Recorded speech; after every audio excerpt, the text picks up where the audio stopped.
Shalom from Jerusalem. This is Israel at War, an update on Israel's war against Hamas. This is the day 594 of the war, which started on October the 7th, 2023, with the horrific attack and massacre by Hamas directed against Israel's Negev southern district settlements, in which some 1,200 Israelis were brutally murdered, or, in the case of uniformed personnel, killed in battle. I am Amir Oren, sitting in for the traveling Jonathan Hessen, and with me are two veteran intelligence officials, also, of course, experts in research and assessment, Reserve Brigadier General Amnon Sofrin, Dr. Sofrin, formerly with the Directorate of Military Intelligence and Mossad.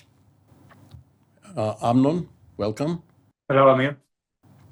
And Ori Sachar, currently the Deputy Director General of the Habitchonistim movement and in charge of research and content, and formerly with a lot of experience in the various subjects, including some background in the Unit 8200, the Central Collection Unit of the Directorate of Military Intelligence. Or, welcome.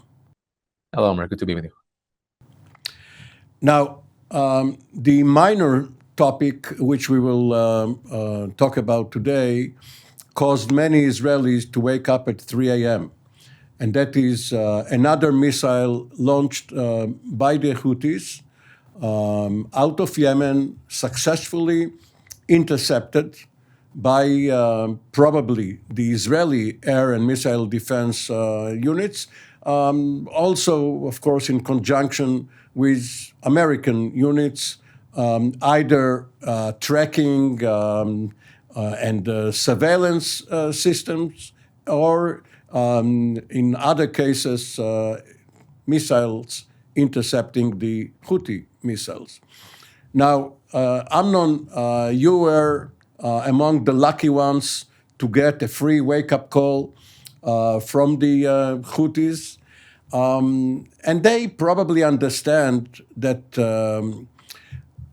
of course, they did have one success, one hit at Ben Gurion Airport, which caused a lot of trouble for the travel and tourism industry. But other than that, they are mostly failing. Why do they keep launching these missiles? Is it enough for them to show persistence, to cause this harassment, this nuisance? I think it's a combination of two things. The first one is to show that they are alive and kicking, and they don't give up. They always say that as long as we are fighting in Gaza, they will keep on trying to attack Israel. And maybe sometimes they can succeed, just like they did on Ben Gurion Airport. On the other hand, they want to show that, first of all, Israelis are not immune. Nevertheless, even if you have the best defensive systems in the world, as you claim, we can try to arrest you, to harass you, we can try to wake up the people in Israel. They won't sleep, just like the people in Gaza. Such an equation which is created by them, in their imagination, of course, but nevertheless, this is the ideology, and they will keep on trying to launch, and it's enough for us that each day we'll have one missile launched from Yemen, and people are waking up at the middle of the night, or doesn't really matter what time, and they go into shelters and wait for the 10 minutes to pass, and that to keep you what we call under full tension all the time, as part of the ideology. Let's move to the other side of the equation, the Israeli response. In this case, not the offensive one. We have seen several strikes conducted by the Israeli Air Force. But let's talk about the policy of sounding these air raid or missile raid sirens. What is the point of doing that at 3 a.m. when there is hardly anybody roaming the streets, isn't it more cost effective to ignore the launches and let the missiles fall where they may or be intercepted in most cases?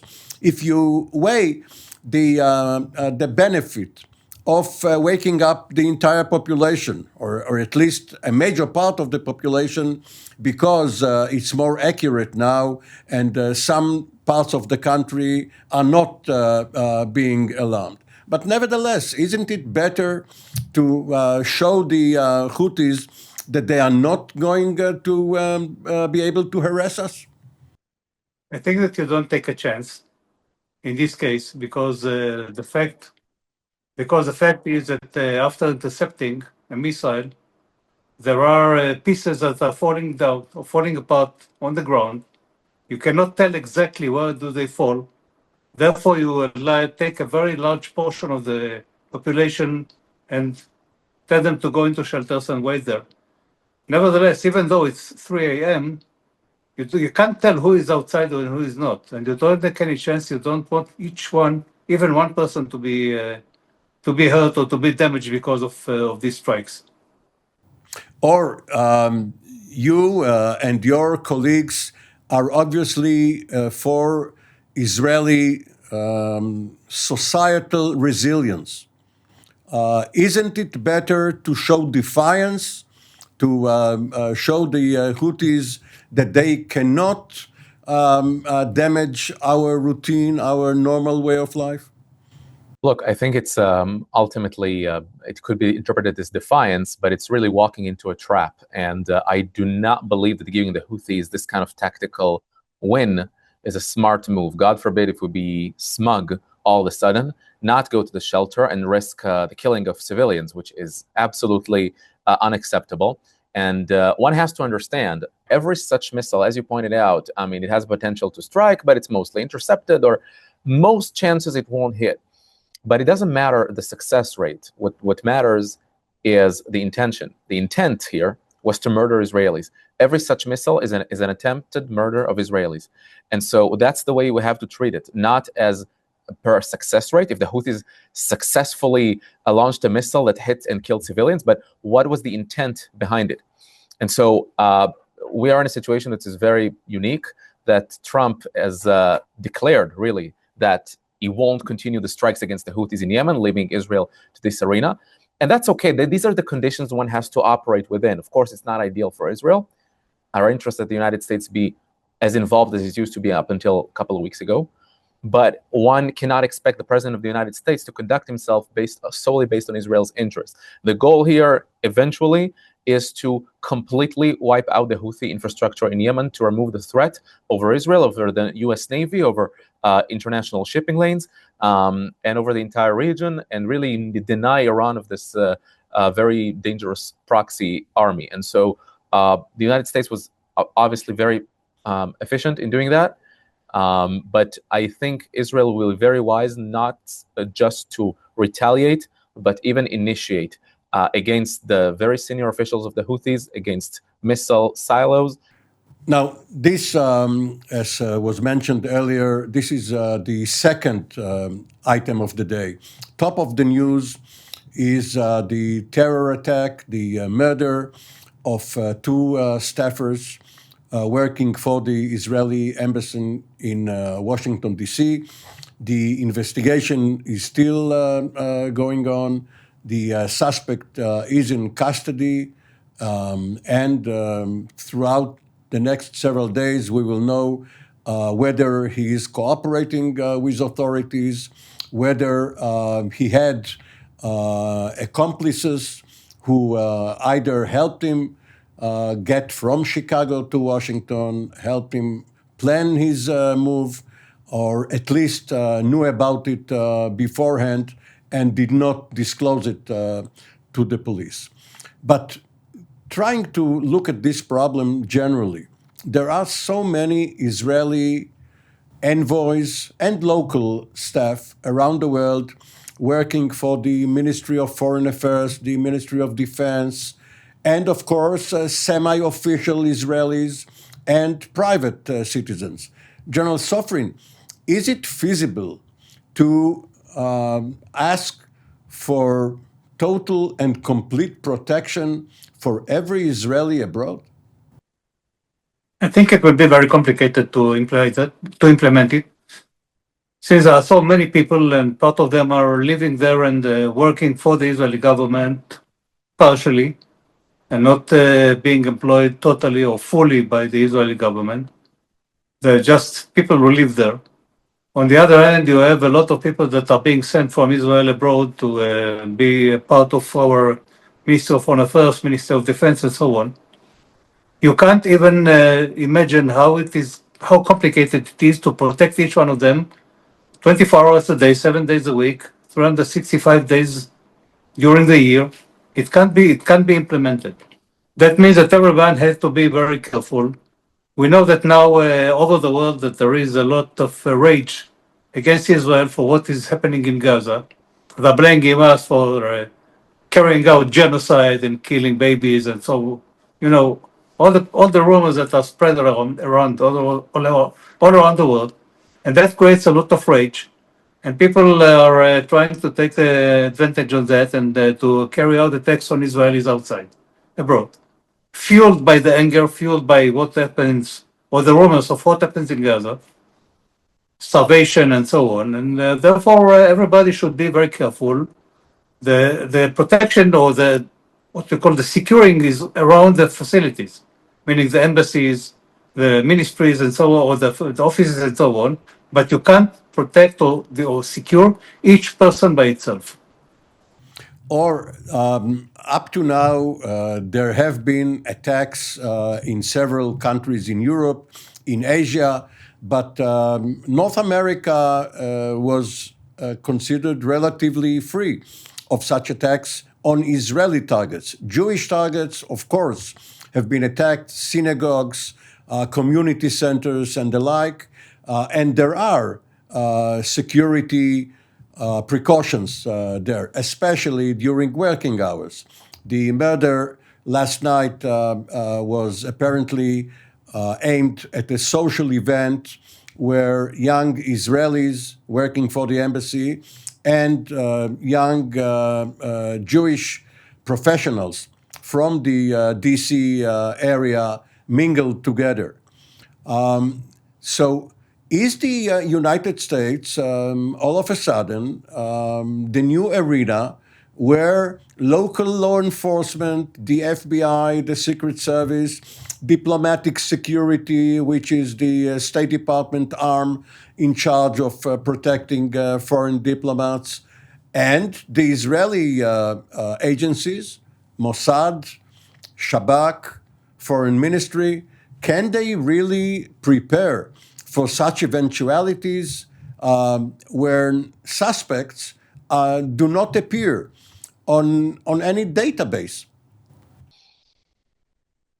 Yeah, look, this is the million-dollar question, eventually, how to avoid a scenario where a lone terrorist, obviously inspired and affected by incitement online or incitement on campus or on the street, decides to do something without letting anyone know. Of course, it's very premature. We don't know this individual, and if he posted something, if he let anyone know, that we need to still find out as to this time when we record this episode. Look, I personally knew the victim. It's a devastating tragedy. Such a young, beautiful couple, and this is so unnecessary. This is so tragic. This is so sad.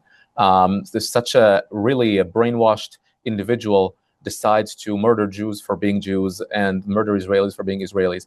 And Mossad, FBI, all these intelligence agencies, they do their best. They monitor. You can't track the minds of every single of the 7 billion people on Earth. What you can do is act on the basis of probability and try to monitor problematic actors.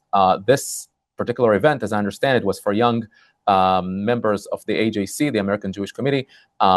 You mingle outside, you hang out with people at the conference. That's what people do in conferences. I'm sure you as well have experience with events overseas where you have heavy security, especially in centers that involve Jewish or Israeli profile, and there are security guards, and there's glass doors that are locked and everything, it doesn't really shield hermetically every single point in the compound, especially outside. And so the solution here, well, I don't know if there is a solution to this endemic or epidemic called anti-Semitism. What I do know is that we have to take words seriously. Words have meanings. Words have meanings. And these lunatics in campuses who are marching in campus and say there's only one solution, Intifada revolution, these people are incited mob that is clearly unaware of the results, the fatal results of their words. And words have implications. And so I honestly think that this is a far deeper problem than this individual.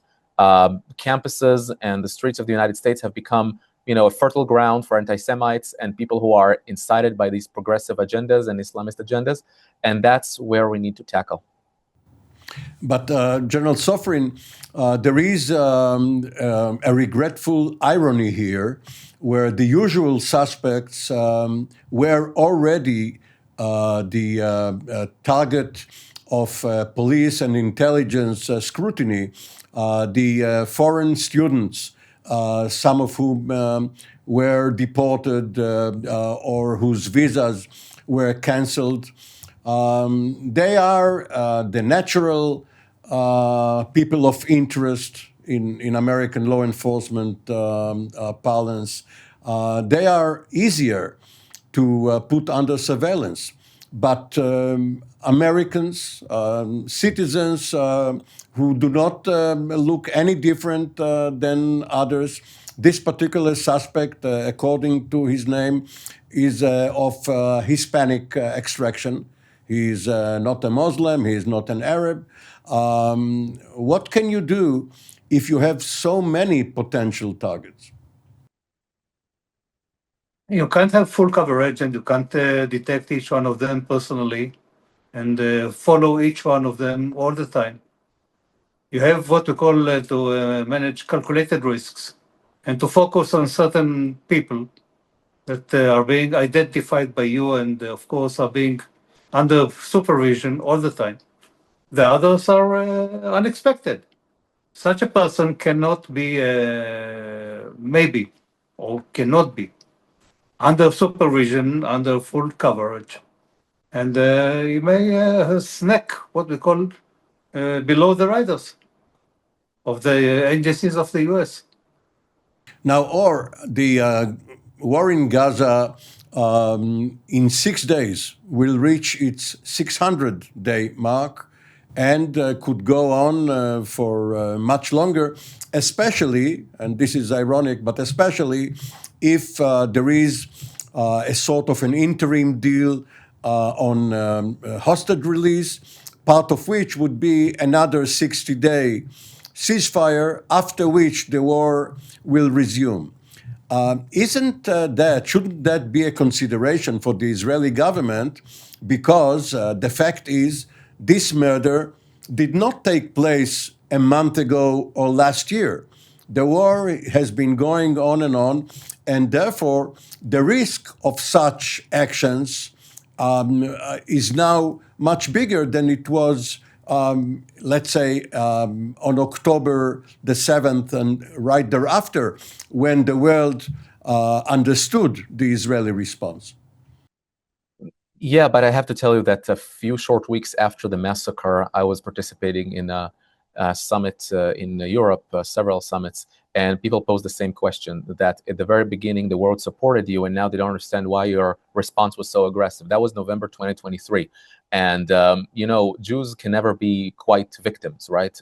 They can be murdered like happened last night, and they can be attacked and murdered like on October 7th, but they can't quite retaliate unless they go through a long list of scrutiny. That's the standard today in the world. I don't think anyone went into the tails and toes of what exactly the United States has been doing in Afghanistan, although it was much more prolonged for 20 years with many, many more casualties. And one wouldn't doubt the strategy that was behind it. But in any event, the idea here is to finish the war as soon as possible. That's for sure. In my opinion, that should have been done way back. But It does matter how you end the war, not just when you end the war. And right now, in my estimate, the war could have been over with more than a year ago without the tunnels. The tunnel system, the defensive tunnel system that Hamas built, 3 or 4 or 5 times longer than the Washington, D.C. metro, just for you to understand, over between 300 or 400 miles long. And that's according to estimates. That's where Hamas keeps hostages in really subhuman conditions. It's absolutely horrifying. Chaining them into cages underground, and where they initiate their attacks. Many soldiers were killed by attempting to get anywhere near the shacks of these tunnels. And so I think no military in the world, not in Iraq, not in Afghanistan, or anywhere else, has experienced such an urban fighting to such a degree. But it does not infer that the war can continue for another year or two. Israel has an interest to have short wars, but one has to guarantee that all of the war objectives are met, which is this demolishing Hamas, returning all the hostages safely home, and changing the reality in Gaza. In the end, Israel, being a small country with a limited, I would say, patience or ability to bring all these tens of thousands of reservists every time, one has to be careful not to wear out the society, and to have set clear goals, not fudging the war way too much by trying to strategize or waiting for the Qataris or waiting for Hamas. One has to decide and act, because that's what the public demands from the government. The public demands clear and total victory, returning all the hostages safe home. And being a small country also means one cannot afford another October 7. If Hamas is back in business, we can face the same result, or even one worse, next year or the year after that. So one really has to be careful not to be tempted to go back to denial and to routine and to square one, which is prior to October 7.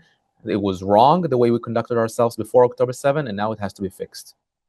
Well, your last comment is not necessarily correct if one looks at the future, because if Israel will not be as complacent as it was in October of 2023, the other side would not be able to surprise it. But this is for another day.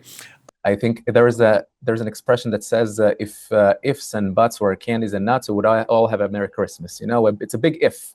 I cannot really put my faith in the fact that we will not again be strategically dormant 2 years from now, 3 years from now.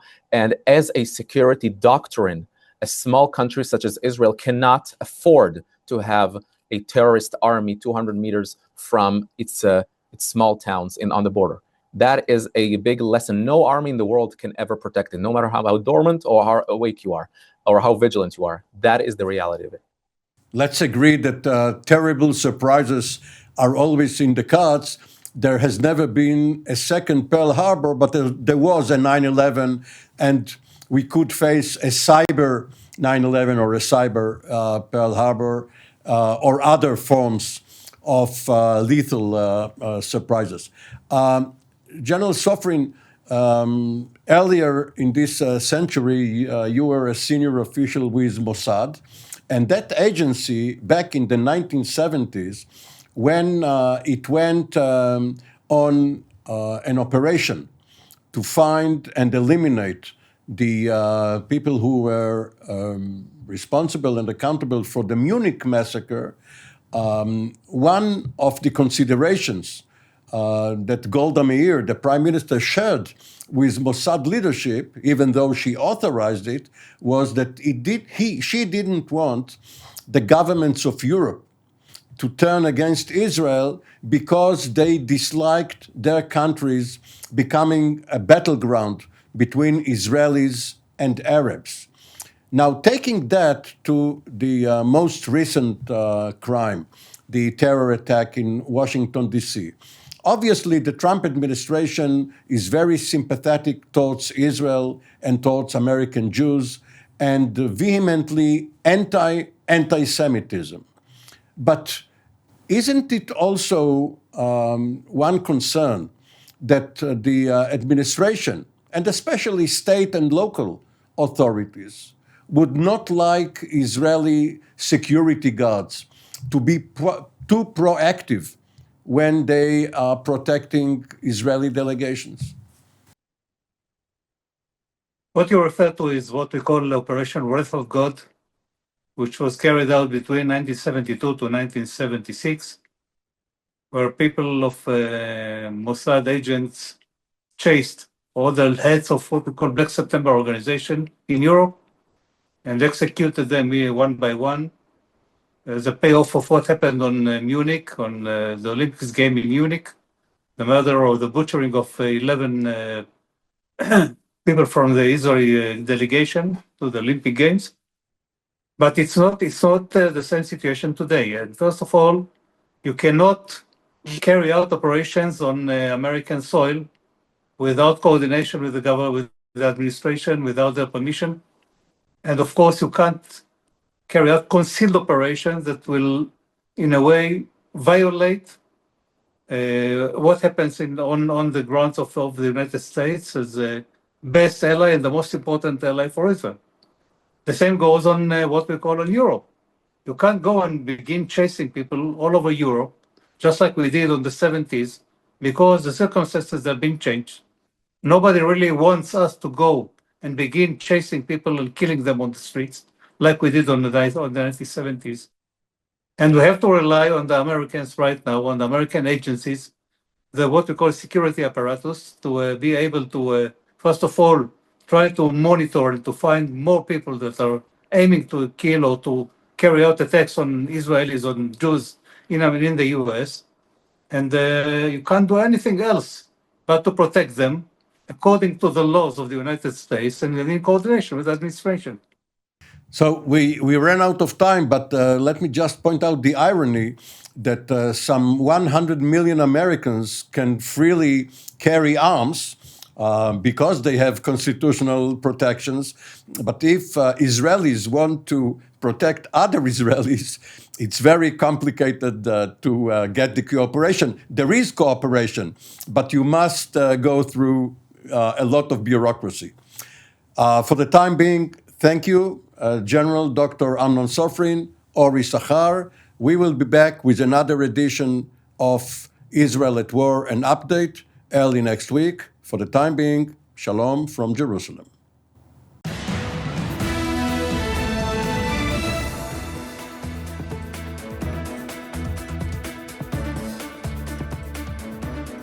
Israel has launched operations on Vladimir Putin. helping Iran develop. We have logic, we have rationale, we understand how the system operates.